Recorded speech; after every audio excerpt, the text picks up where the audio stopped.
A giant Apache begged for milk for his dying baby, and a young woman stepped from the crowd and fed her herself. In a town where folks turn their backs on strangers, that single act of mercy lit a fire of whispers up and down the dusty street. But as the church bell tolled and the baby's color returned, danger was already riding in. Railroad men and a crooked agent scheming to take the child away, and the spring that kept her alive. In the shadows, a hidden deed and a bitter grudge threatened to tear apart not just the family they'd begun, but the fragile peace between town and tribe. Now, with the law closing in, one woman must decide if she's willing to face every whisper, every threat, and every lie, to protect a child that isn't hers by blood, but is hers by heart. Will mercy be enough to save the baby and the bond that could change both their lives forever? Your reactions reaffirm something simple yet powerful, that stories still shape us, even in silence. If you believe in the soft endurance of love, truth, and doing what's right, then you're exactly why these stories exist. The afternoon sun beat down mercilessly on Mesquite Crossing's Main Street, sending dust. Devils dancing between the weathered storefronts. The usual bustle of the small frontier town froze as Nate Loma's imposing figure emerged from the heat haze. His moccasins made no sound on the packed dirt, but his presence seemed to echo through the sudden silence in his arms. Wrapped in a finely woven blanket lay his infant daughter. Her small face was flushed with fever, her breaths coming in weak gasps. Case's own face, usually stern and composed, showed hints of desperation as he scanned the crowd. "Kshima Bik Ida," he said first in Apache, then switched to careful. "English milk, please, for my child." The townspeople drew back like a receding tide. A woman clutched her shawl tighter.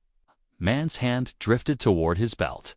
Someone whispered, "Apache trouble," and the words rippled through the crowd. Outside Mason's bakery, Hattie Dunn paused in her sweeping. Her large frame cast a shadow across the wooden stoop as she stood still, broom forgotten in her hands. The baby's weak cry reached her ears, a sound that pierced straight through to her heart. Echoing the memory of her own loss just 2 weeks before, Sheriff Cole Flanders stepped forward, his badge glinting. "Now, friend," he began, one hand raised in caution, but Hattie was already moving. "This way," she said softly, ignoring the sheriff's warning gesture. Her skirts swished against the boardwalk as she led Nate toward the white-painted church. She could feel the stares of the townsfolk boring into her back. Could almost hear their thoughts, the same ones she'd heard whispered behind hands for years. Too big, too plain, too different. But for once, she didn't care. The church vestry was cool and dim after the glare outside. Dust motes danced in the colored light filtering through the stained glass windows. Hattie's hands trembled as she slid the heavy hymn bench across the door. The scrape of wood on wood seemed to echo in the sacred silence. Nate stood, watching her, his dark eyes unreadable. The baby whimpered again, weaker now. "Here," Hattie whispered, settling into a corner pew. Her heart pounded as she reached for the infant. For a moment, Nate hesitated, then gently placed his daughter in her arms. The baby was burning with fever, her small body radiating heat through the blanket. Hattie's fingers shook as she adjusted her clothing. "Case." Tears pricked her eyes as the infant latched on tears for this child's desperate need. Tears for her own baby, who would never nurse at her breast. Slowly, as the minutes passed, color began returning to the baby's face. Her breathing eased. Nate watched intently, his tall frame bent forward, hands clasped. When his daughter's eyes finally opened, bright and clear, the change in his expression was like sunshine breaking through storm clouds. He reached into his shirt and brought out a small leather pouch, decorated with intricate beadwork in blues and whites. "Payment," he said, holding it out, "is proper." Hattie shook her head, cradling the now sleeping infant. "No payment," she said firmly. Not for this. A sound at the door made them both turn. The hymn bench scraped across the floor, and Sheriff Flanders stepped in, followed by a man in a dusty black suit. Agent Horace Cobb adjusted his wire-rimmed spectacles as he surveyed the scene, his thin lips pressed into a disapproving line. This is highly irregular, Cobb said, his voice clipped and official. Mr. Loma, you were informed last week that all tribal children must be registered with the agency. That child belongs under reservation supervision. Nate straightened to his full height, taking his daughter back from Hattie with gentle hands. My child belongs with her father.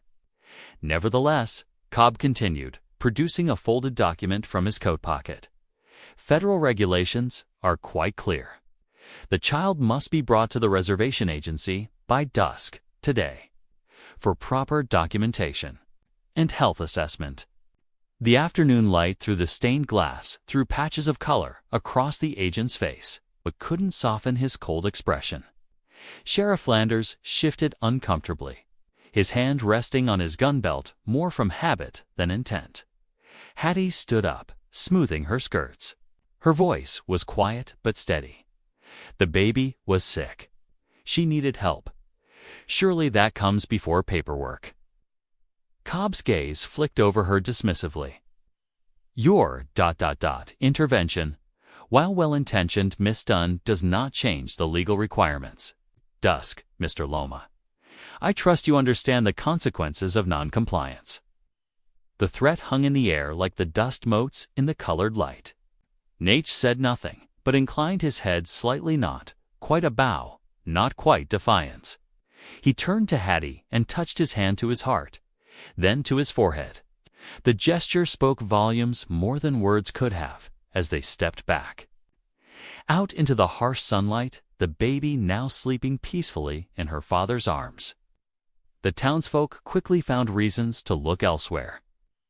Agent Cobb strode away toward the agency office, his boot heels clicking sharply on the boardwalk. Sheriff Flanders lingered a moment, looking between Hattie and Nate with troubled eyes, before touching his hat brim and moving on. Hattie watched Nate's tall figure disappear into the heat haze, her heart heavy with worry. The beaded pouch. He had tried to give her lay forgotten on the vestry pew, a bright spot of color against the dark wood, like a promise waiting to be kept. The crowd lingered on Main Street, their curiosity piqued by Agent Cobb's demand. The afternoon heat pressed down like a heavy blanket, but no one seemed eager to move along. They huddled in small groups, whispering and casting glances at Nate, who stood tall and resolute with Atsa cradled against his chest. The agency has no right, Nate said, his voice carrying across the dusty street. My daughter stays with her people, with her father. Agent Cobb adjusted his wire-rimmed glasses, a gesture that seemed more habit than necessity. The law is quite clear on this matter, Mr. Loma. All Native children must be properly registered and monitored. My wife. Nate paused, grief flickering across his features. Before she walked on, Sarah filed water rights claim for Willow Spring. Is recorded. The spring belongs to Atsa now. We need clean water there to mix milk. When glanced at Hattie, who stood quietly near the church steps, a murmur rippled through the onlookers. Willow Spring was known to everyone in Mesquite Crossing as the sweetest, most reliable water source for 20 miles. Cobb's thin lips curved in what might have been a smile, but held no warmth. Ah, yes, Willow Spring. Interesting, you should mention that.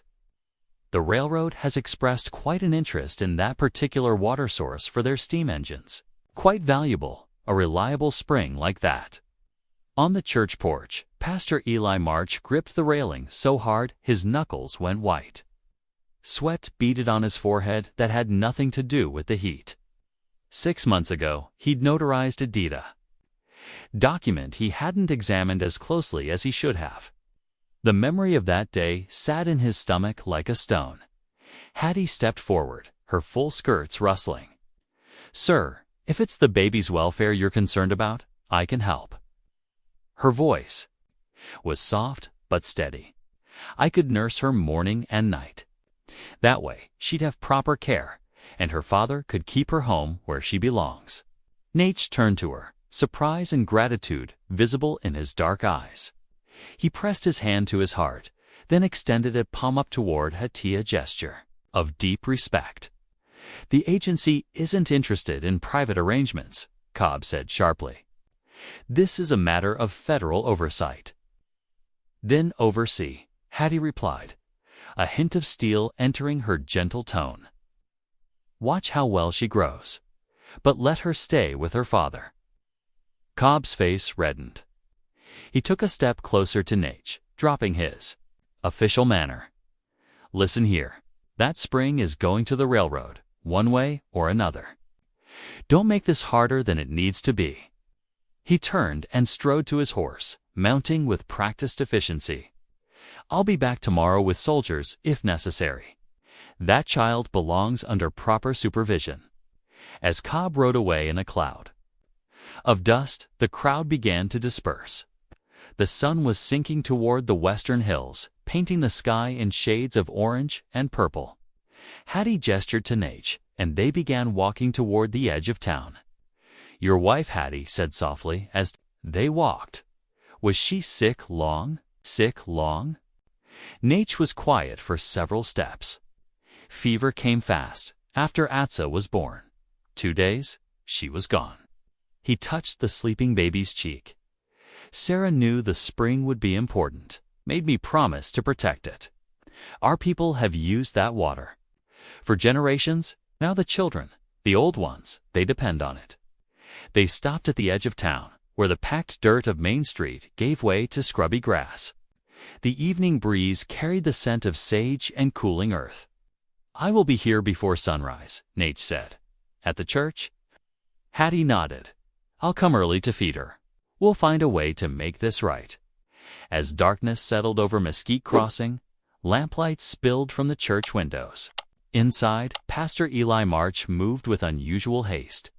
His hands shook as he withdrew a small key from his vest pocket. The locked drawer in his desk held documents he hadn't wanted to think about these past months.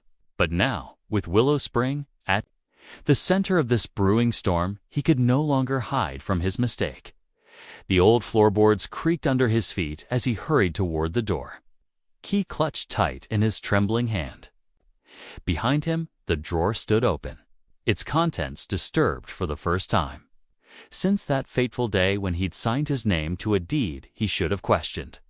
The lamp in his office cast long shadows across the floor as the night deepened. Tomorrow would bring its own trials, but for now, the only sounds were the evening crickets and the distant cry of a coyote welcoming the stars. The pre-dawn darkness wrapped around Mesquite Crossing like a thick blanket. Hattie's lantern swung gently as she made her way down the empty street toward the church. Her breath made small clouds in the chilly morning air. The wooden steps creaked softly as she climbed to the church porch. Naiche was already there, a shadow among shadows. Atsa lay bundled against his chest, wrapped in a wool blanket against the morning chill.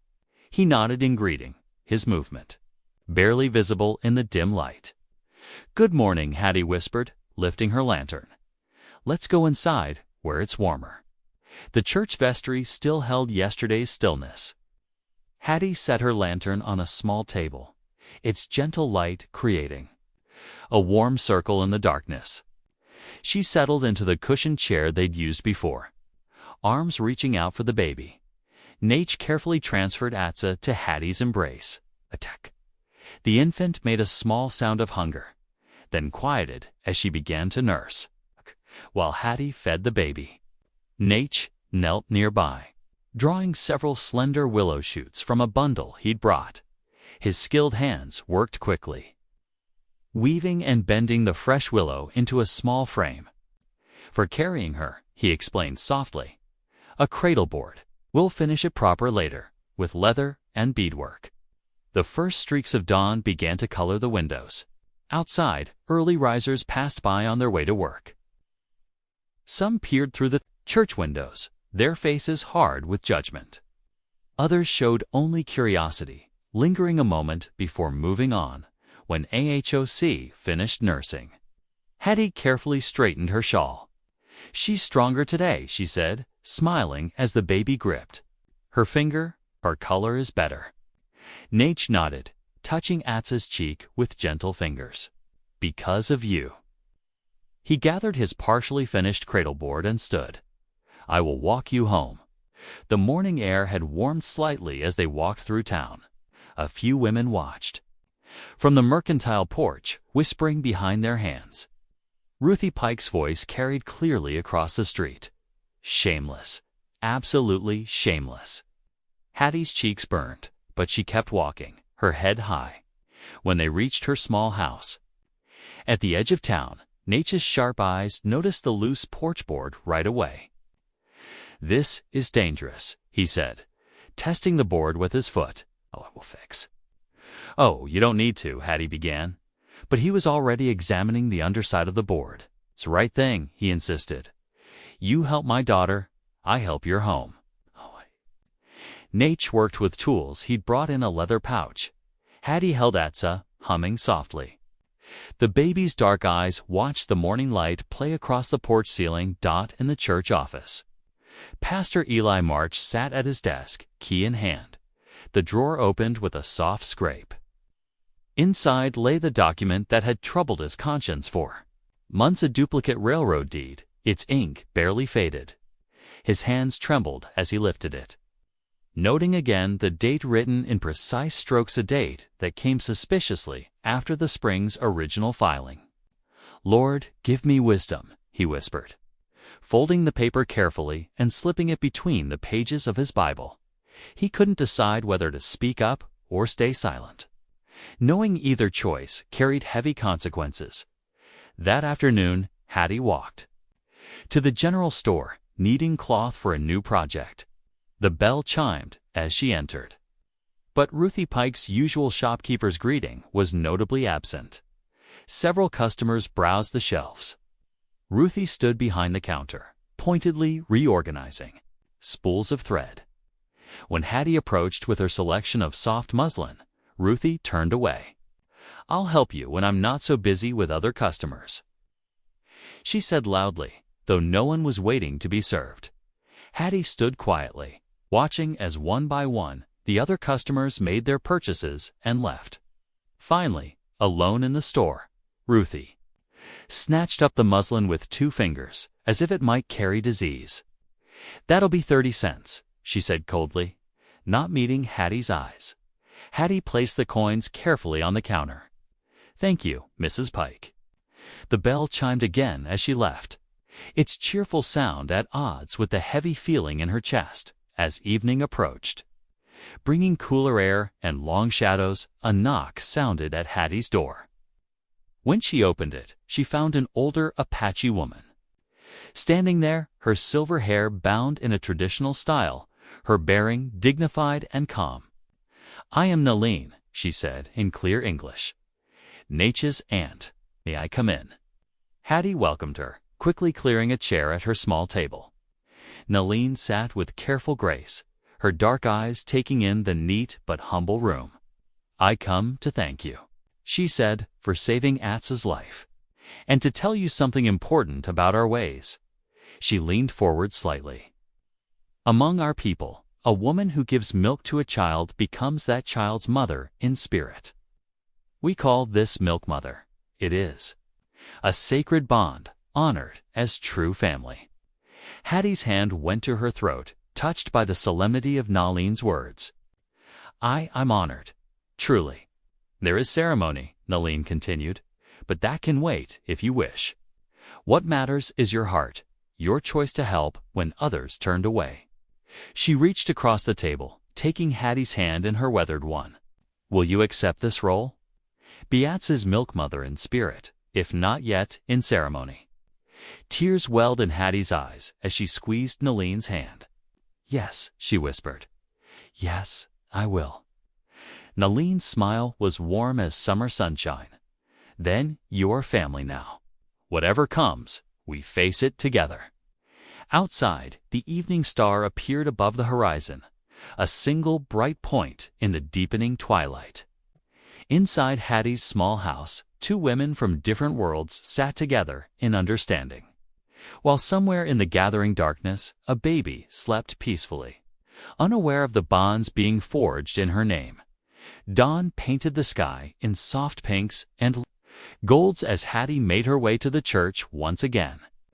The morning routine was becoming familiar now, the creak of the vestry door, the gentle weight of Atsa in her arms, Nature's quiet presence nearby. After the feeding, he would disappear into the hills, returning at midday with fresh water from Willow Spring. The spring water makes the goat's milk easier for her, Nate explained one morning, carefully mixing the two in a clean glass bottle.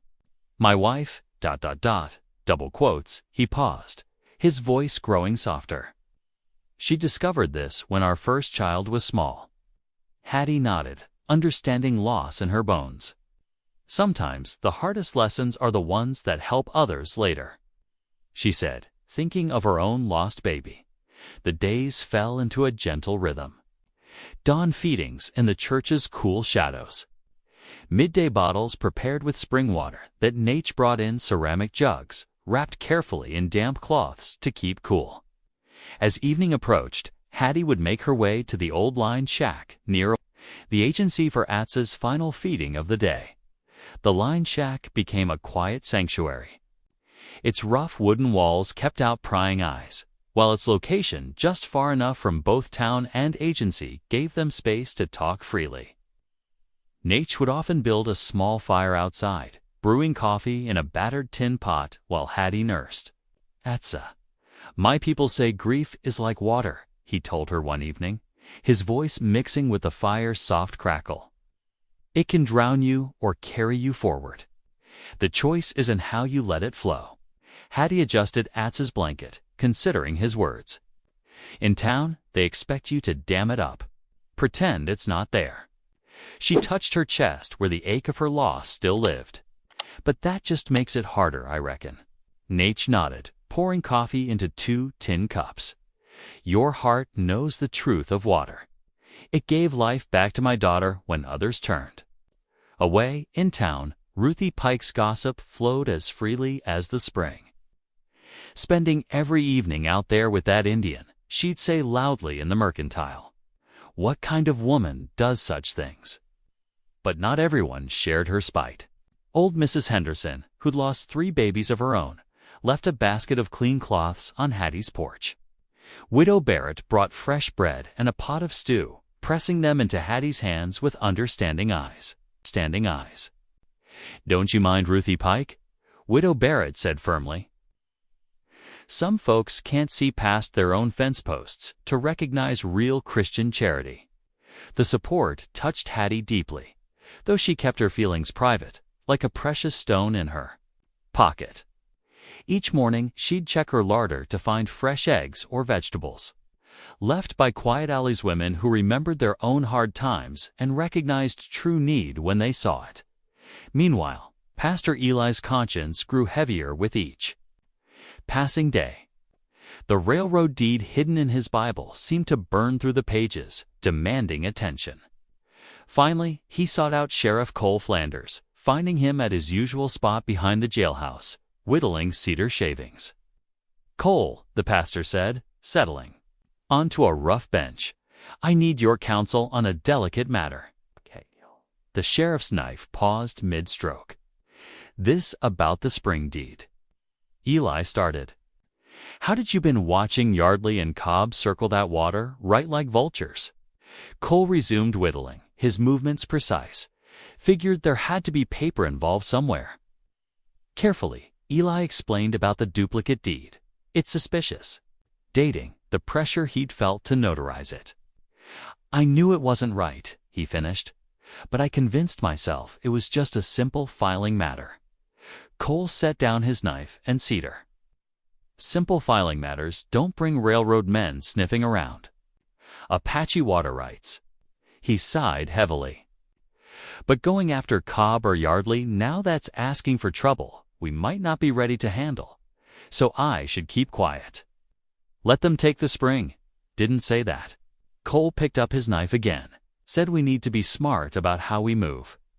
Wrong step could bring down trouble on more than just you. That evening, as Hattie settled in the line shack for Atsa's final feeding, Nate seemed unusually thoughtful. After the baby was done, he reached into his shirt and pulled out something that caught the lamplight. "For you," he said softly, holding out a small beaded charm. Hattie took it carefully. The beadwork formed a perfect teardrop shape, blue and silver beads catching the light like water. "It's beautiful," she whispered. "It represents both milk and spring," Nate explained. "The waters that give life." He gestured to show her how to wear it. Under your collar, close to your heart. Hattie's fingers trembled slightly as she fastened the charm around her neck, tucking it beneath her collar where it rested cool against her skin. The weight of it was slight, but she felt anchored somehow, as if invisible threads were weaving her into something larger than herself. "Thank you," she said, touching the spot where the charm lay hidden. Nate nodded, understanding in his eyes. "You are no longer outside," he said simply. "You are part of the circle now." Walking home under the rising moon, Hattie kept one hand near her collar, feeling the smooth beads through her dress, for the first time since losing her baby, since the whispers and sideways looks began. She felt the warmth of belonging wrap around her like a familiar shawl. The charm was more than decoration, it was a promise. A connection, a way of saying, without words, that she had found her place in this unlikely family. Tomorrow would bring its own challenges, but tonight, with a charm against her heart and the memory of Atsa's peaceful face in her mind, Hattie felt truly at home. A week passed.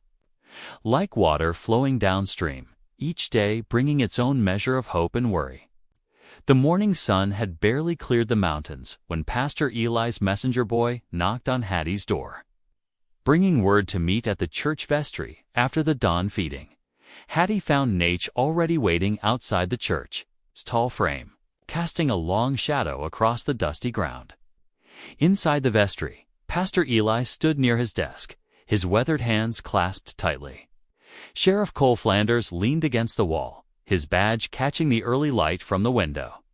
"Please, sit." Pastor Eli gestured to the wooden chairs. His voice carried the weight of confession. "There's something you both need to see." From his Bible, he drew out a folded document, spreading it carefully on his desk. The paper was crisp, official-looking, with neat rows of writing and a notary seal at the bottom. "This here's a duplicate deed," he explained, his finger tracing the dates. "The railroad filed it after your wife's water claim, Nate, but they dated it earlier." The pastor's voice grew heavy with shame. "I notarized it. God forgive me," without looking close at the dates. Nate stood absolutely still, his eyes fixed on the document. "This paper, ... it proves the spring is ours." Sheriff Cole stepped forward, boots scuffing against the wooden floor. "It proves more than that. Shows the railroad tried to cheat you." Proper, he adjusted his gun belt thoughtfully. "Mind you, going up against the railroad ain't like settling a fence dispute.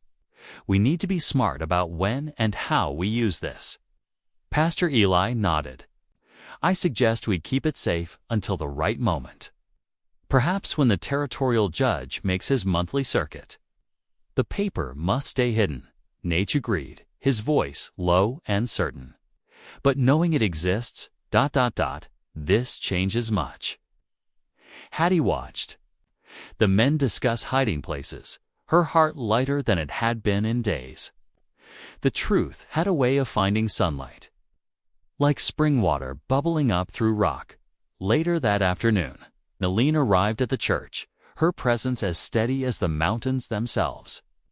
She carried herself with the dignity of her years, her dark eyes bright with purpose. "The church social," she said, settling onto a pew beside Hattie. "This Saturday, it is time to show the town what Milk Mother means to our people. She patted Hattie's hand. No more shadows, no more whispers. Hattie's throat tightened. You want to? ... in front of everyone. Nalene nodded. When people understand, they fear less. When they fear less, they see with clearer eyes. Saturday. Evening arrived, dressed in gold and purple sunset colors. Lanterns hung from the churchyard trees like earthbound stars, their light warm against the gathering dusk. The air filled with the smell of pie and roasted meat, carried in by townsfolk on covered plates and in steaming pots. Someone had brought a fiddle, and its sweet notes danced between the lanterns. Children darted between adults' legs, their laughter. Mixing with the music, even Ruthie Pike had come. Though she stood apart, her mouth set in its usual tight line. Hattie arrived in her best dress, the beaded charm still hidden beneath her collar. Her hands trembled slightly as she carried her contribution berry pie cooling on a wooden board. Nate stood near the church steps, Atsa secure in her cradle board, while Nalene arranged something on a small table as the moon rose higher.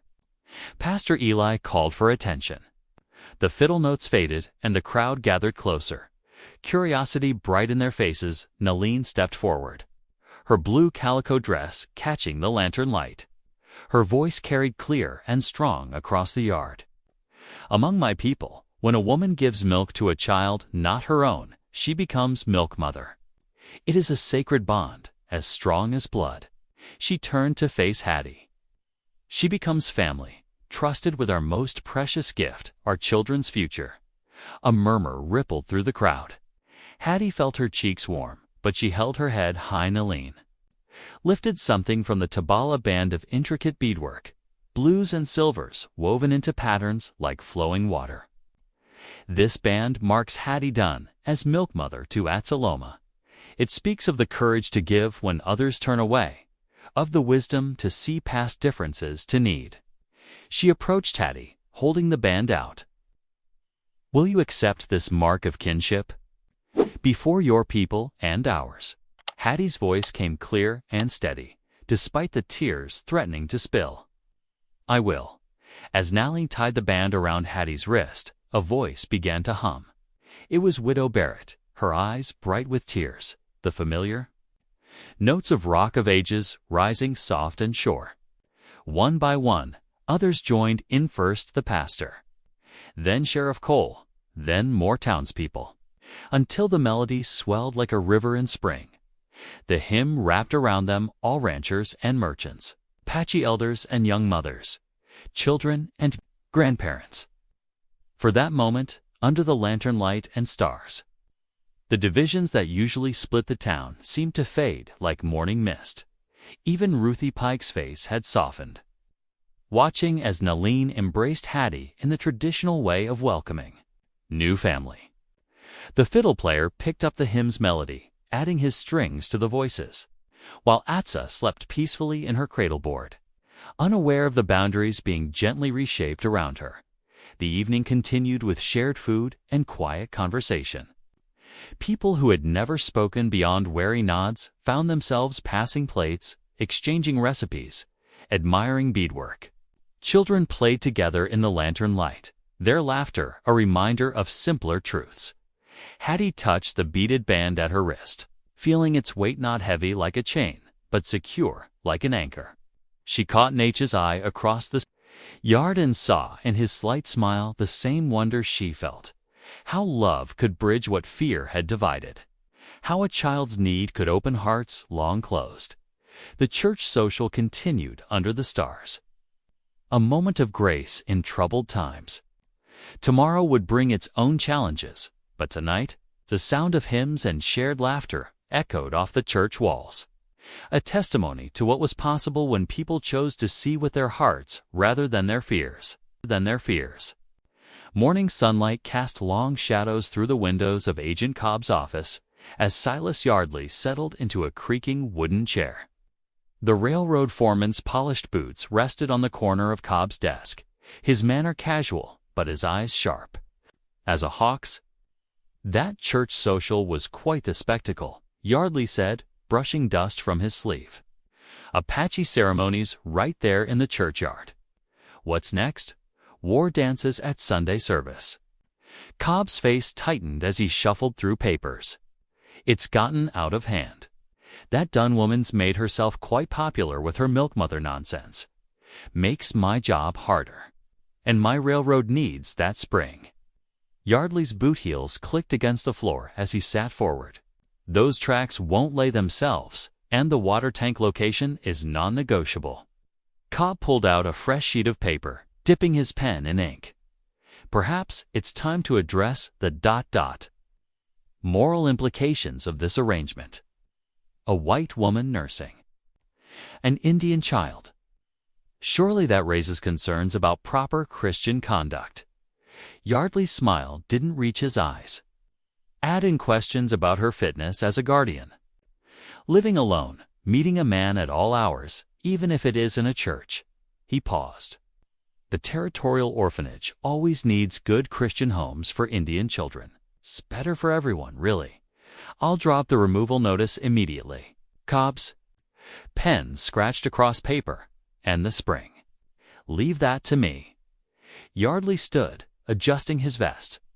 I know just the judge to file our injunction with.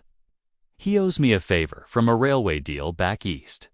The afternoon sun beat down on Main Street. As Cobb tacked the official notice to the church door, the paper's crisp whiteness stood out against the weathered wood. Wood notice of REMOVL by order of the United States Indian Agency Re. Indian child Atsa Grace. Loma Dunn custody hearing to be held pending placement Territorial Christian Orphanage System pastor. Eli discovered the notice first, his hands trembling as he read it. Within hours, whispers snaked through town like wind-blown dust. Ruthie Pike held court outside the general store, her voice carrying. Well, I always said it wasn't natural, didn't I? A woman of her sort, meeting an Indian man in private.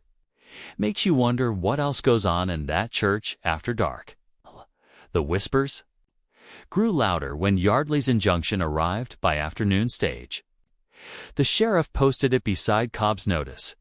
Territorial Court Ian Joan C. Tiowanri. Willow Spring Water. Rights all tribal claims, suspended pending review, access restricted to federal agents inside the church vestry. Hattie rocked slowly in the old wooden chair. Atsa nestled against her chest. The baby's small fingers curled around the beaded band at Hattie's wrist. Nate stood by the window, his shadow long in the fading light. They cannot take her, he said, his voice low but firm. She needs her milk mother, needs our spring water when you cannot be there. Pastor Eli paced between the pews, his Bible clutched tight. We must stay calm. Let the law work as it should. The truth about the deed will come out at the hearing. Truth. Nate turned from the window. What truth means anything to men like Cobb and Yardley? The vestry door creaked open as Sheriff Cole slipped inside, his expression grave. Got word of trouble brewing. Railroad men in the saloon, talking big about solving the Indian problem once and for all. He adjusted his gun belt. Might be. Just talk, but I'd feel better if you all stayed close to town tonight. Hattie held Atsa tighter, feeling the child's steady heartbeat against her own. We won't let them separate us, either of us. She looked up at Nate. We're family now, Milkin. The sheriff nodded slowly. Family or not, watch yourselves. Men like Yardley, they don't fight fair. They use paper and lies instead of fists. Harder to defend against. Evening settled over Mesquite, crossing like a heavy blanket. Wind whispered through the cottonwoods, rattling the church shutters. Inside the vestry, Hattie continued rocking, humming softly to Atsa while Nate carved. Another willow stick for the cradle board. Pastor Eli sat at his desk, reading through territorial law books by lamplight, searching for anything that might help. The wind grew stronger, making the shutters crack against the church walls like gunshots. Each sound made them tense, wondering if it brought soldiers or railroad men or more official papers to tear their fragile family apart. Hattie touched the beaded charm at her throat. then the band at her wrist. 2 days ago, the town had stood together in lantern light, sharing food and song. Now darkness pressed against the windows, and with it came fear of what tomorrow might bring. But Atsa slept peacefully. One hand still wrapped around Hattie's beaded band, unknowing of the storm gathering around her. In the lamplight, Nature's hands moved steady and sure over the willow wood, while Pastor Eli turned another page and Sheriff Cole made another round of the churchyard. The night wind rattled the shutters again. It sounded like wooden bones shaking, as if the very walls of the church trembled at what was to come. Dawn broke over Mesquite, crossing with unusual commotion. Men gathered in tight clusters outside the telegraph office, their voices sharp with excitement. Martha Webb, the operator's wife, burst from the office door, her face flushed. The morning stage was robbed. She called out, $10,000 in railroad payroll, gone. The news spread through town like wildfire. Sheriff Cole stood on the boardwalk outside his office, listening as witnesses stumbled over each other to share details. A drummer who'd passed the scene described scattered mailbags and spooked horses. Another claimed he'd spotted someone fleeing into the scrubland. Silas Yardley pushed through the growing crowd. His coat immaculate despite the early hour. "Sheriff," he called out, loud enough for all to hear. "My men saw an Apache rider near Wolf Creek Pass last night, right where the robbery happened." The crowd's murmuring grew darker. Cole's jaw tightened. "That's mighty convenient timing, Mr. Yardley." "Convenient?" Yardley's smile was sharp as a knife, or suspicious. "I have 3 witnesses ready to swear to it. And everyone knows that Nate Loma's been desperate since losing his water rights." Agent Cobb appeared at Yardley's elbow, official papers in hand. "I've drawn up the warrant, Sheriff, based on multiple witness statements." His voice carried across the crowd. "The territorial judge signed it by telegraph just now." Cole took the warrant, reading it slowly. His weathered face gave nothing away, but his fingers crumpled the papers. "Edge, I'll handle this proper and peaceful," he said finally. "No mob justice in my town." The morning sun had barely touched the church steeple when Cole found Nate outside the vestry door. Hattie stood nearby, Atsa bundled against her chest. The baby's tiny hands played with the beaded milk-mother band at Hattie's wrist. "Sorry," Cole said quietly, showing Nate the warrant. "You'll need to come with me." Nate read the paper slowly, his expression unchanged. "I was at my aunt's camp last night. It's 10 miles from Wolf Creek. We'll sort it out," Cole promised, "but I have to take you in."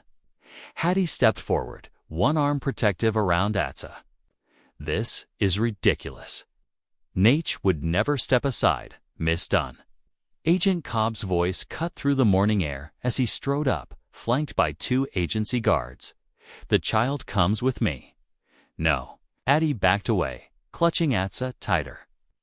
"She needs my milk. You can't just—" "I can and will." Cobb produced another paper. "By federal authority, the child will be placed in proper care pending investigation of her father's criminal activities." The guards moved forward. Nate tensed, but Cole's hand on his arm held him back. "Don't make it worse," the sheriff murmured. "That's what they want." Cobb himself took Atsa from Hattie's arms, ignoring her desperate protest. The baby began to cry, a thin, frightened wail. A wagon waited nearby, a young agency woman holding a glass bottle of cow's milk.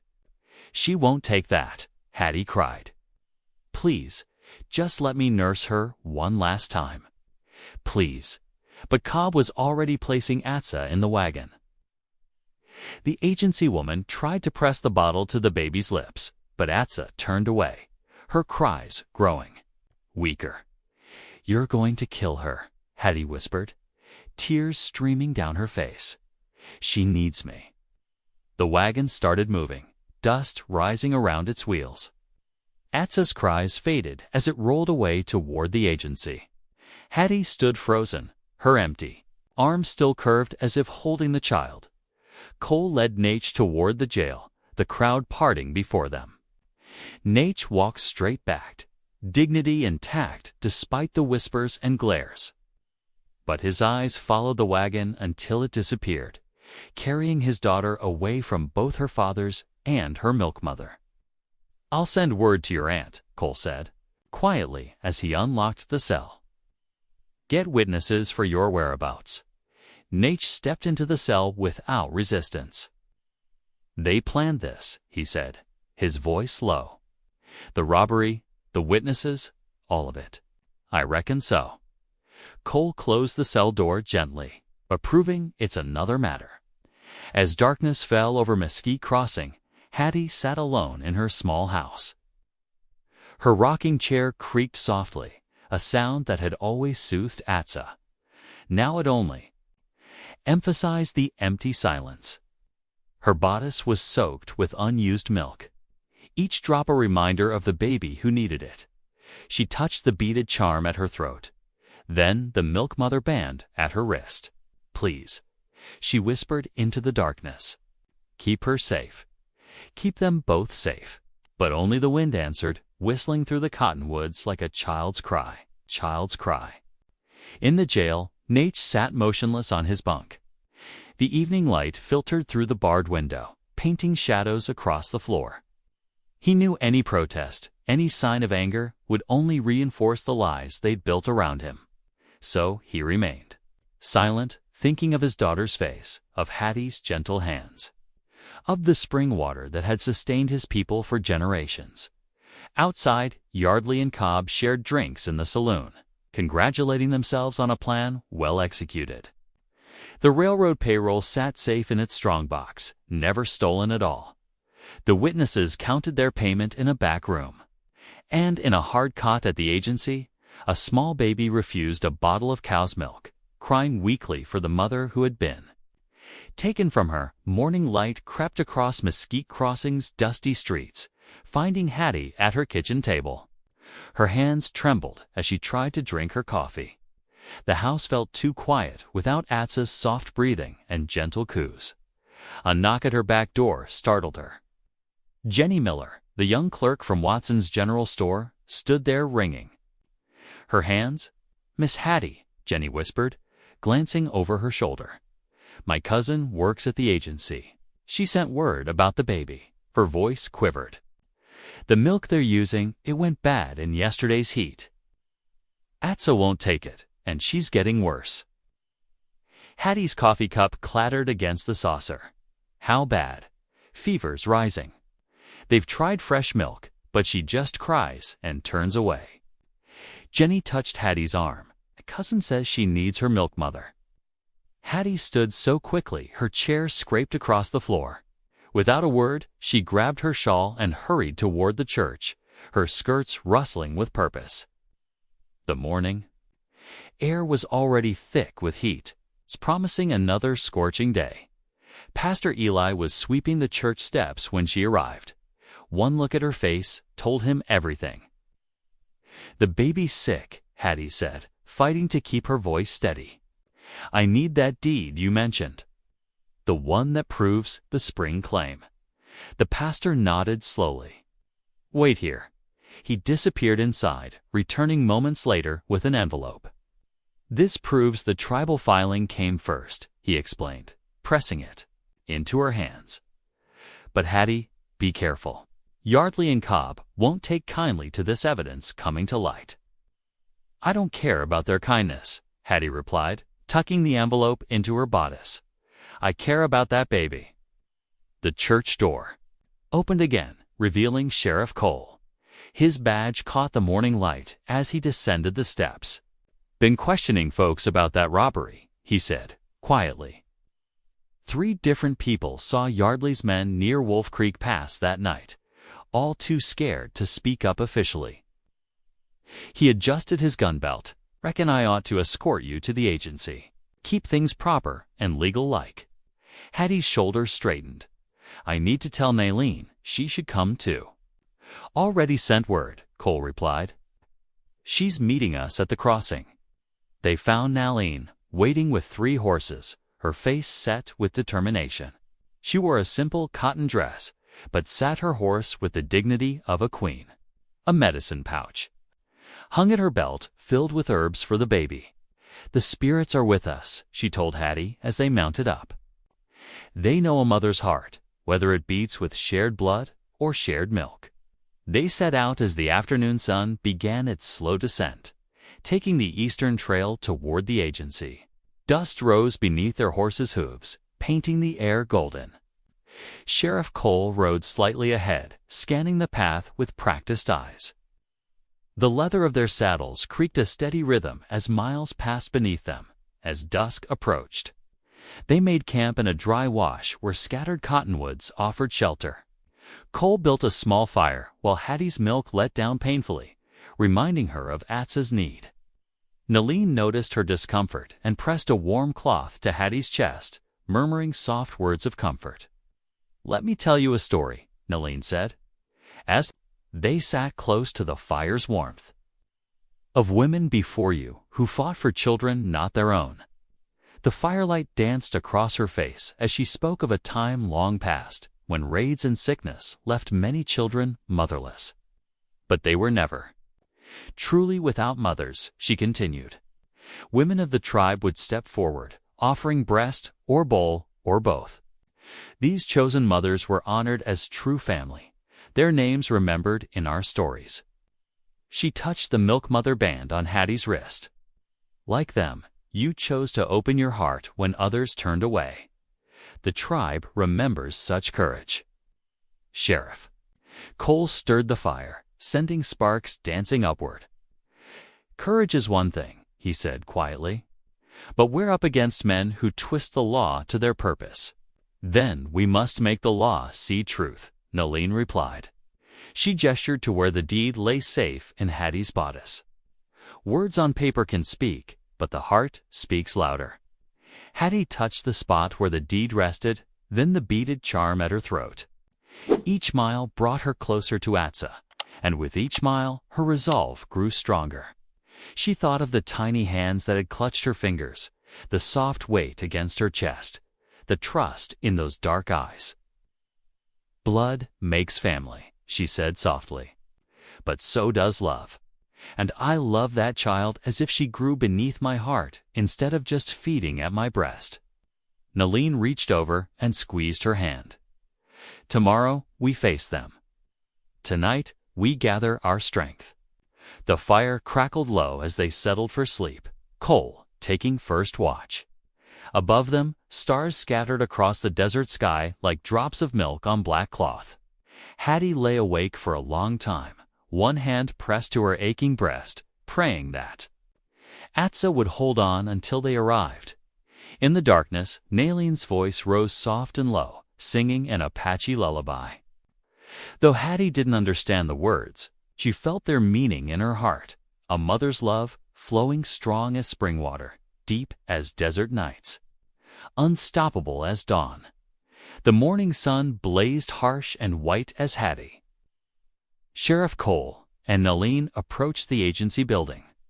Heat waves shimmered off its weathered boards, the American flag hanging limp in the still air. Hattie's heart pounded against the deed tucked in her bodice. Her milk had let down twice during their morning ride, each time a painful reminder of Atsa's need. 2 agency guards watched from the porch as Sheriff Cole dismounted first, helping Hattie down from her horse. Nalene descended gracefully on her own, her spine straight as an arrow. They climbed the worn steps, boot heels echoing on the wooden boards. Inside, the air hung thick with dust and paper must. A clerk looked up, startled, then scurried to notify Agent Cobb. They waited in the outer office, where a grandfather clock ticked away precious minutes. Hattie clutched her doctor's affidavit, the paper crumpling slightly in her damp palms. Agent Cobb finally emerged from his inner office, a practiced smile beneath his neat mustache. "Well, what brings such an interesting delegation?" His gaze settled on Hattie with barely concealed disdain. "We're here about Atsa Grace Lomadan," Hattie said, her voice stronger than she felt. "I have documentation proving she needs my care." Cobb settled behind his desk, arranging himself with deliberate slowness. "The child is under federal protection now. Proper arrangements have been made." "Those arrangements are killing her," Nalin interrupted, her accent crisp with Nanese, crisp with authority. "Our people have laws about milk mothers. Laws older than your agency." Hattie stepped forward, smoothing the doctor's affidavit on Cobb's desk. "Dr. Matthews confirms she needs human milk. Cow's milk sickens her, especially in this heat.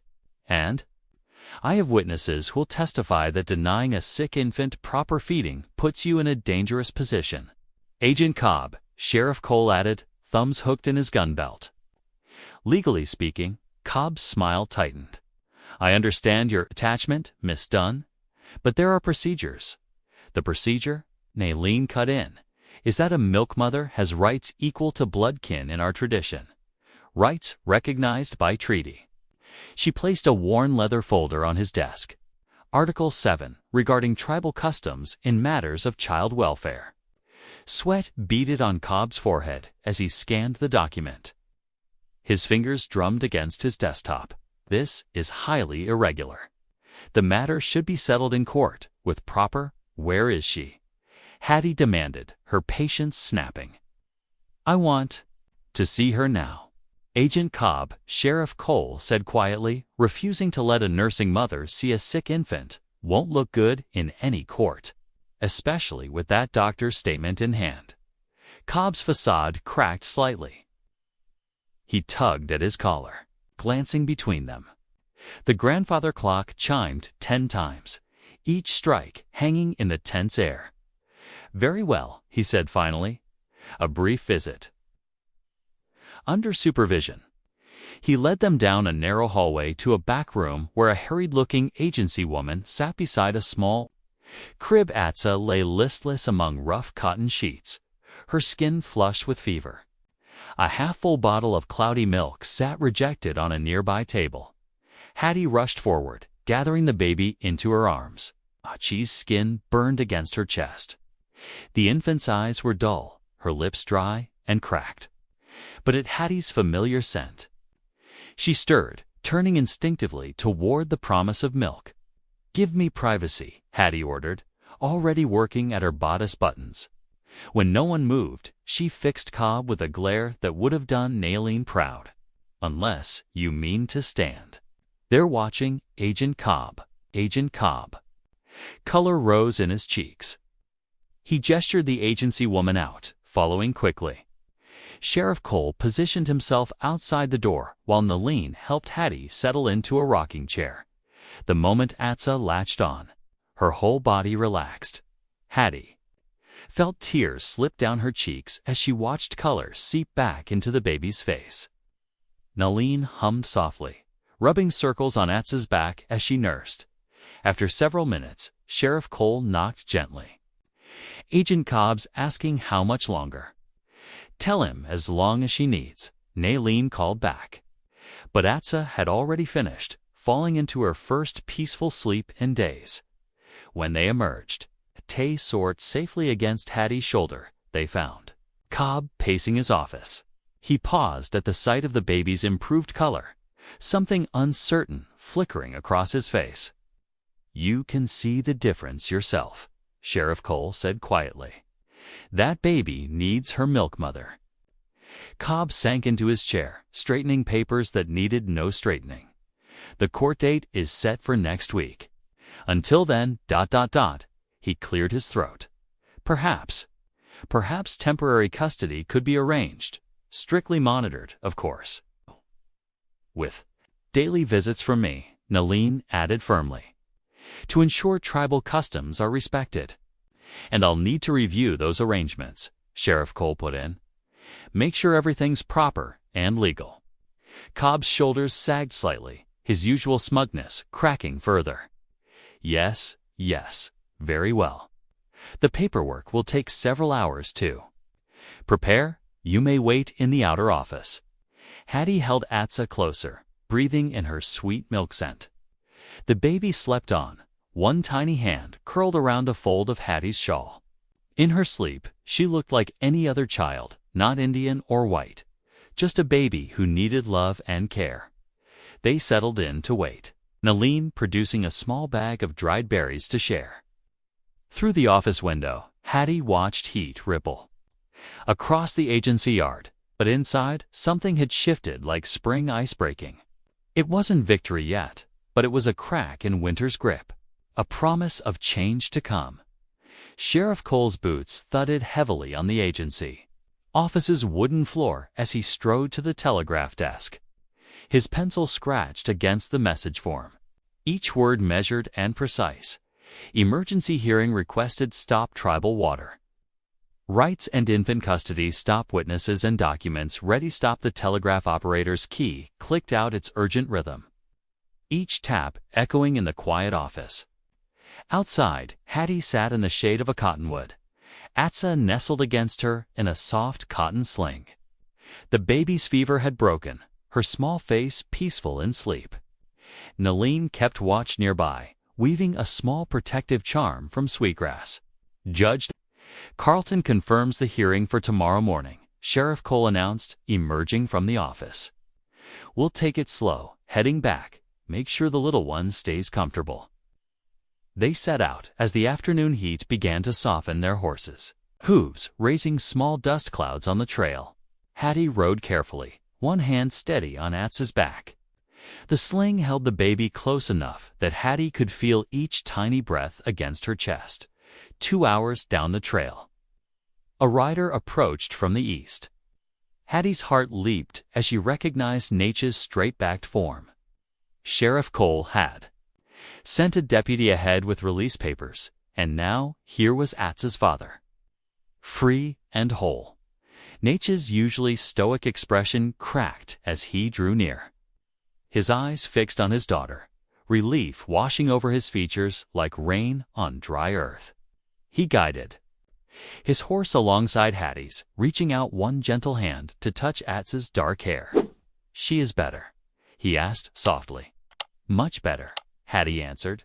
"She's been sleeping peaceful since her last feeding." They made camp as the sun settled behind distant mesas, painting the sky in strokes of purple and gold. Nalin gathered wood, while Sheriff Cole tended the horses.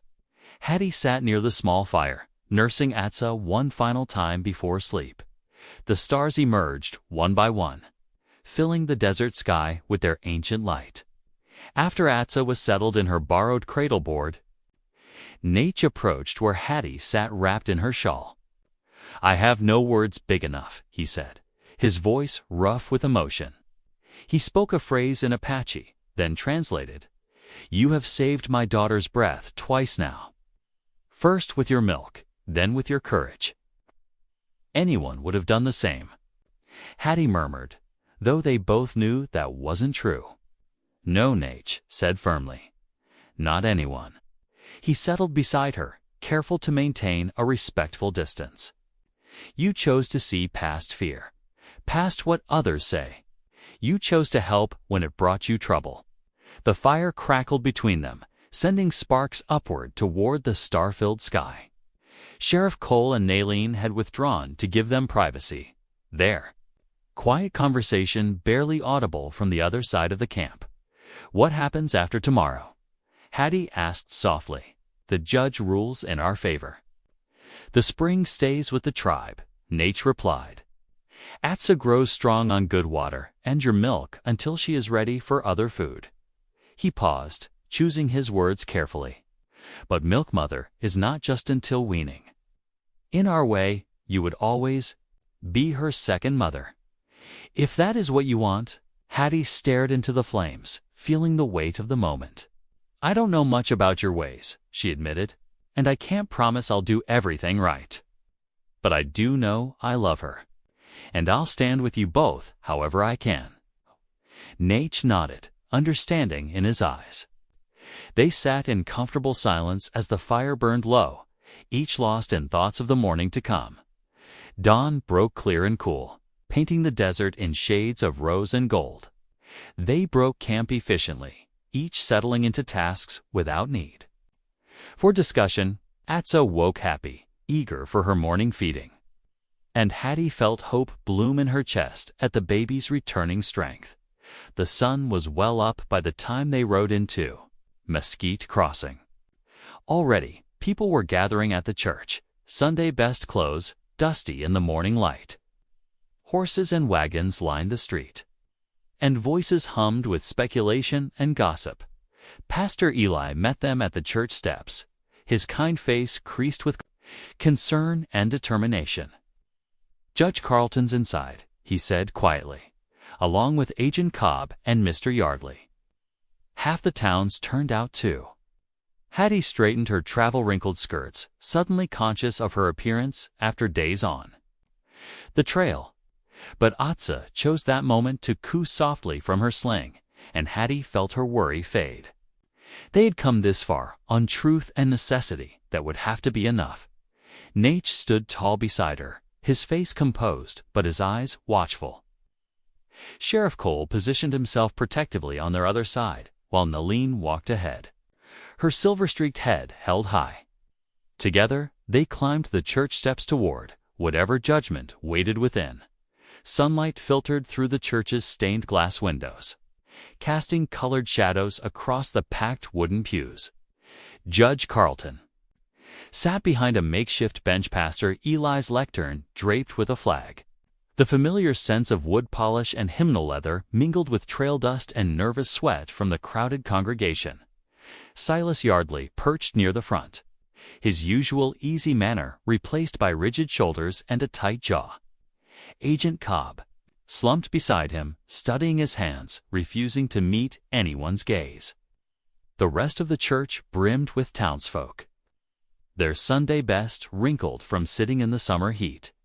Hattie cradled Atza close, the baby contentedly drowsy after her morning feeding. Nate sat tall beside them, his face composed but his fingers working a worry stone in his pocket. Sheriff Cole stood at the back, hand resting casually near his gun belt, while Naleen settled on their other side, her presence steady as mountain. Stone. Judge Carleton's gavel cracked against the lectern. "This emergency hearing will come to order." His voice carried authority despite the informal setting. "We're here to address 3 matters: the custody of infant Atza Grace Lomadun, water rights to Willow Spring, and the false arrest of Nate Loma." He gestured to Pastor Eli. "Reverend March, you requested to speak first." Pastor Eli rose slowly, clutching his Bible. His voice trembled but grew stronger as he spoke. "Your Honor, I must confess my part in this trouble. 3 months ago, I notarized a deed for the railroad, dated after I signed it." Murmurs rippled through the church. "I knew it wasn't right, but Mr. Yardley said it was just a formality." The pastor opened his Bible, removing a folded document. "This is the duplicate deed, showing the true filing date. The tribe's claim to Willow Spring was registered first, legal and proper." He placed it on the judge's makeshift desk, then turned to face the congregation. "I've asked the Lord's forgiveness. Now I ask the courts." Judge Carleton examined the deed carefully while Yardley shifted in his seat, his face darkening. Agent Cobb stared at the floor, sweat beading on his forehead. "Sheriff Cole," the judge called, "your deputies have evidence regarding the payroll robbery." 2 trailed dusty cowhands rose from the back pew. The first, young Jim Hawkins, cleared his throat nervously. "Your Honor, me and Pete was camped near Eagle Bend 3 nights back. Saw some men meeting after midnight, Mr. Yardley's crew. We recognized their horses. They was laughing about, planting Apache tracks near the robbery site." Pete nodded, twisting his hat brim. "Heard them clear as day, sir. They staged the whole thing, trying to frame Mr. Loma here." Yardley surged to his feet. "This is outrageous. These men are silence." Judge Carleton's gavel crashed down. "Mr. Yardley, you'll have your chance to speak under oath, though I advise considering carefully what you say, given the evidence mounting against you." mounting against you. The judge turned to Agent Cobb. Agent, your actions in this matter are troubling. Seizing a nursing infant against medical advice, collaborating in false arrest, these warrant federal review. I'll be forwarding my recommendations to your superiors.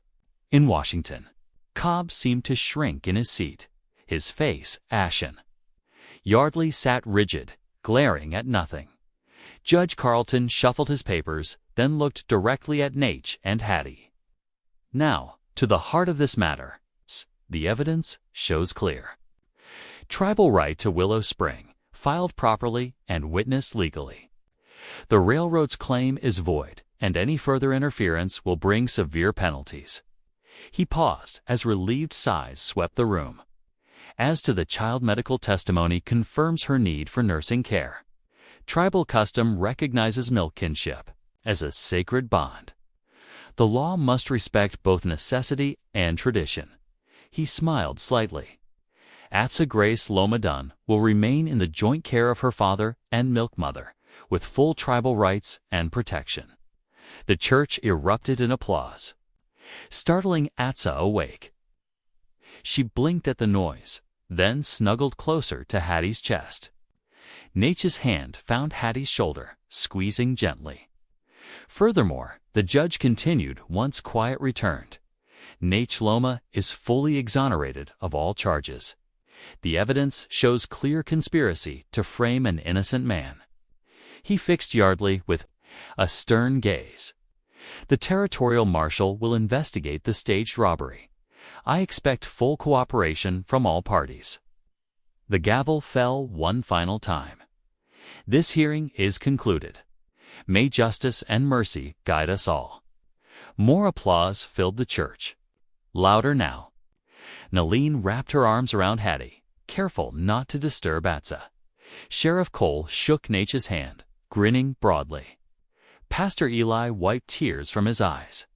Accepting quiet thanks from both families, Yardley stormed out, shoving past congratulating townsfolk. Agent Cobb slipped away more quietly, shoulders hunched. But inside the church, joy and relief mingled with the colored light still streaming through the windows. Justice had prevailed.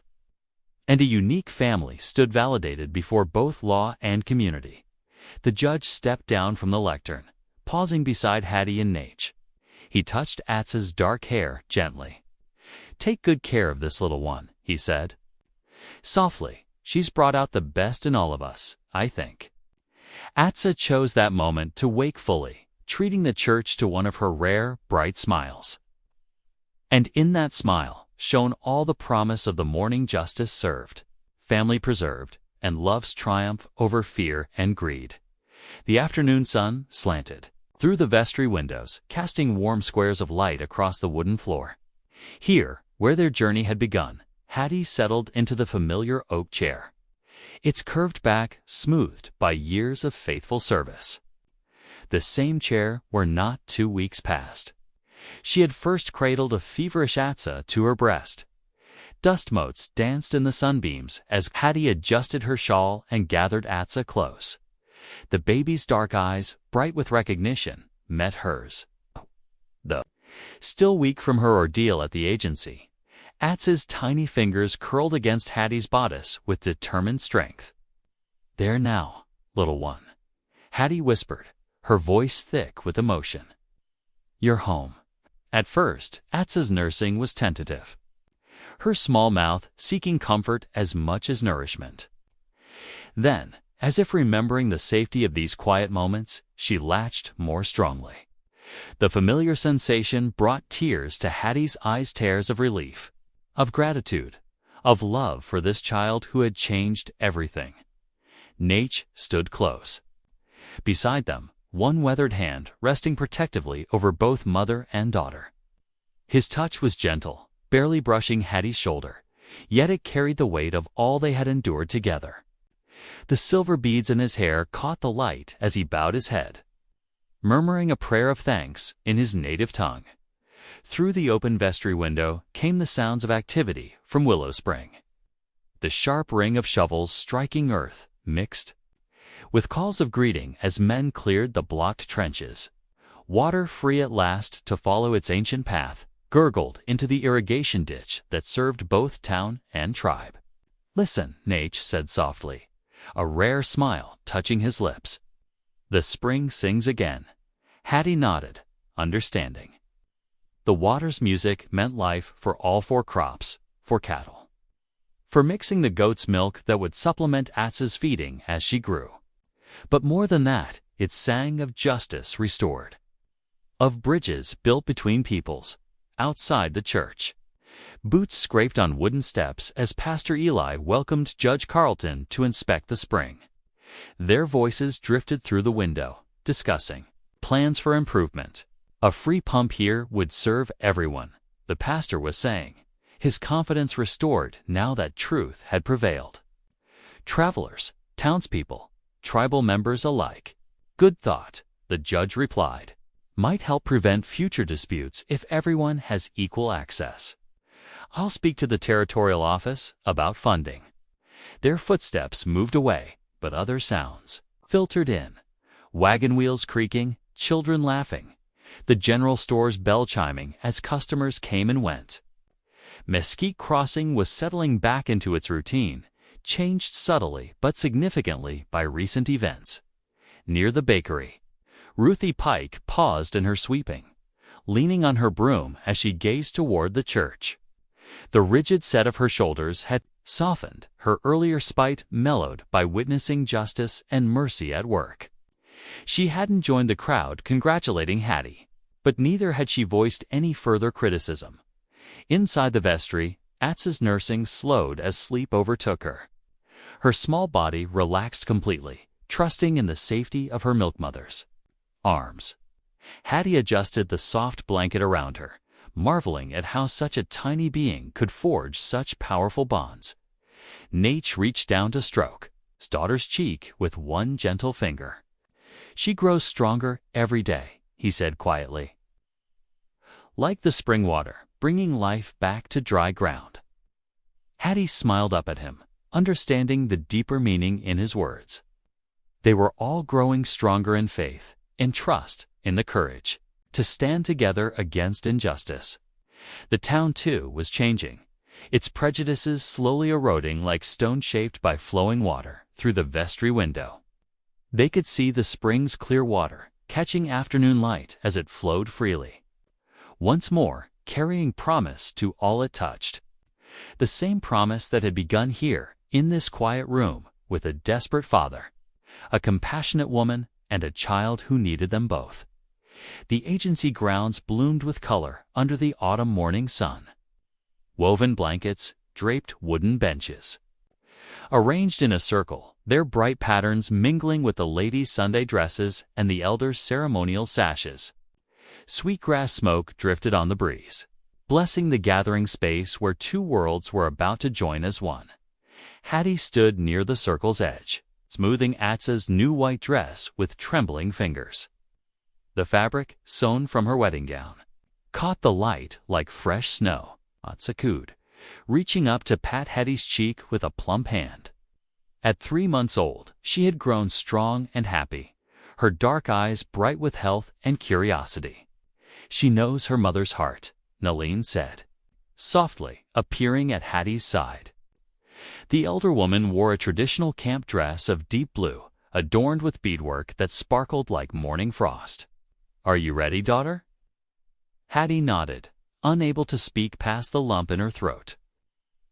Across the circle, Nate stood tall, in his best clothes, his long hair bound with a silver band.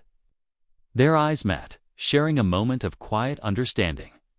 Pastor Eli stepped forward, Bible in hand, as Sheriff Cole guided the last townspeople to their seats. The territorial judge sat. Near the front, official papers spread on a small table before him. Even Ruthie Pike had come, clutching her hymnal and trying not to stare too obviously at the Apache ceremonies. Naleen raised her hands, and silence fell over the gathering. "Today, we bind 2 families, 2 peoples, through the sacred bond of milk motherhood," she began, her voice carrying clearly in both Apache and English. As the spring water nourishes all who drink, so has this woman's milk given life to our child." She gestured to Hattie and Nate, who stepped into the circle. Atsa burbled happily, recognizing her father. Nalin took a small wooden bowl of spring water and sprinkled drops on each of their foreheads. "Water binds us," she continued. "Milk binds us. Love binds us. Before all gathered here, we named this child Atsa Grace Lomadon, daughter of two houses, bridge between peoples." Pastor Eli stepped forward then, opening his Bible. "Let us pray for this unique family, brought together by God's providence and boundless grace." His prayer, simple and heartfelt, drew murmurs of agreement from both tribal members and townspeople. The territorial judge rose next, straightening his jacket. "The territory recognizes this extraordinary circumstance," he announced formally. "These papers grant joint guardianship to both Hattie Dunn and Nate Loma, establishing the child's right to be raised in both homes, learning both traditions." He lifted his pen, and one by one they signed Nate's bold strokes. Hattie's careful script, witnesses from both communities adding their marks. Sheriff Cole signed last, his signature carrying the weight of law enforcement's blessing. "And there's more change coming," Cole added, clearing his throat. He beckoned to a young Apache man in a deputy's badge who stood quietly at the circle's edge. "Meet Deputy John Hawkins, first of what I hope will be many steps toward true cooperation between town and tribe." The new deputy nodded respectfully to the gathering. His badge caught the sunlight, a small but significant symbol of shifting times. Several tribal elders nodded back, approval evident in their bearing. Talk turned then to recent events. Silas Yardley had fled town 3 days prior, his schemes exposed and legal pressure mounting. Agent Cobb's office stood empty, its files under federal review. But these matters seemed distant now, overshadowed by the joy of the moment. Women from both communities had prepared a feast spread on long tables under the cottonwoods. The aroma of fry bread mingled with apple pie, venison stew beside roasted chicken. Children darted between the tables, some teaching others words in their different languages. Their laughter, a common tongue. Hattie found a quiet moment to nurse Atsa, settling on a blanket in the shade. Other mothers gathered nearby, some Apache, some white, sharing stories of their own children. The strangeness that had once divided them melted away like morning frost in the sun. "You see," Nalin said, joining them with a cup of coffee for Hattie. "The milk bond is ancient magic. It makes family from strangers, peace from trouble." She touched Atsa's dark hair gently. "This little one will grow strong in both worlds, carrying wisdom from each." Nate approached, holding something wrapped in soft leather. "A gift," he said quietly, "for my daughter's mother." He opened the bundle to reveal a beautifully beaded dress, its design incorporating both Apache patterns and Christian crosses. Nalin helped make it for celebrations in both homes. Hattie touched the beadwork with wondering fingers, tears spilling down her cheeks. "It's beautiful," she whispered. "Thank you." The gift represented more than clothing. It was acceptance, belonging, family. Sheriff Cole watched from nearby, satisfaction evident in his weathered face. The new deputy stood at his shoulder, both men alert but relaxed. This gathering marked more than one child's naming. 'Twas a beginning, a template for what their community could become. The afternoon stretched on, golden and peaceful. People moved easily between groups, sharing food and conversation. Pastor Eli and tribal elders found common ground, discussing the wisdom in their different sacred texts. Young mothers exchanged child-rearing tips while children played games that needed no translation. Atsa, full and content, dozed in her cradleboard. The new name beaded on its leather face. Atsa Grace Lomadon. Two traditions, two families, bound together by a child's need and a woman's gift of life-giving milk. Above them, the autumn sky stretched endless and blue, promising room enough for all their dreams to grow. The next Sunday dawned clear and crisp. Townspeople and tribal members filled the church pews, their shadows dancing in morning light filtered through colored glass. Pastor Eli stood at the pulpit, his Bible open beside an Apache prayer bundle, symbols of two faiths joining in harmony. Today, we dedicate not just this space, but our hearts to a new understanding. Pastor Eli began. His voice carried to the rafters as the congregation joined in singing Amazing Grace. The hymn's familiar notes blended with the soft rhythm of Apache blessing songs, creating a melody unique to their shared story. Nate sat in the front pew. Atsa nestled against his chest in her beaded cradle board. Hattie sat beside them, her Sunday dress adorned with the water drop charm she never removed. The baby's eyes drifted between the dancing dust motes and her parents' faces, content in their presence. After the service, Pastor Eli gathered everyone outside. With Thanksgiving in our hearts, he announced, we'll begin work tomorrow on a free pump at Willow Spring. Let it stand as a symbol of God's provision for all His children. Ruthie Pike approached Hattie hesitantly, clutching a bundle wrapped in brown paper. Double quotes, she started, then thrust the package forward. These were my Sarah's, good cotton, barely worn. I thought maybe, Her voice trailed off, but her eyes held genuine regret for past unkindness. Hattie accepted the baby clothes with a gentle smile. Much obliged, Ruthie. Would you like to hold her? The moment of connection that followed spoke louder than words. The next week brought more changes. Hattie opened a bakery window in the church's side wall, filling the street with the aroma of fresh bread and sweet rolls. Mornings found her there early, kneading dough while Atsa slept nearby in her cradle. Townsfolk stopped to purchase bread and lingered to chat, their conversations easy and natural. Nate worked steadily on the church's weathered awning, replacing worn boards and securing loose shingles. Children gathered to watch him work, fascinated by his skilled hands. He answered their curious questions with patience, teaching them Apache words for tools and colors. As evening settled over Mesquite Crossing, lamplight spilled from the church windows like honey. Inside the quiet vestry, Hattie rocked Atsa, humming softly. Nate sat in a nearby chair, whittling a small wooden horse for their daughter. The peaceful scene echoed their journeys beginning in this same room when a desperate father had sought help and found family. Outside, Willow Spring flowed steady and clear in its channel, its water reflecting the first stars. The town settled into its evening routine, but something had shifted. Where suspicion once drew hard lines between peoples, understanding now built bridges. It started with a simple act, a giant Apache man begging for his child's life, a big-hearted woman choosing to help despite others' scorn. Through milk and mercy, courage and choice, they became family, and their love transformed a town in the gentle quiet. Atsa slept safe between her parents, proof that the mightiest changes often begin with the smallest hands. Thank you for watching. If this one reached you, consider subscribing. I'll be back tomorrow with more meaning, more humanity.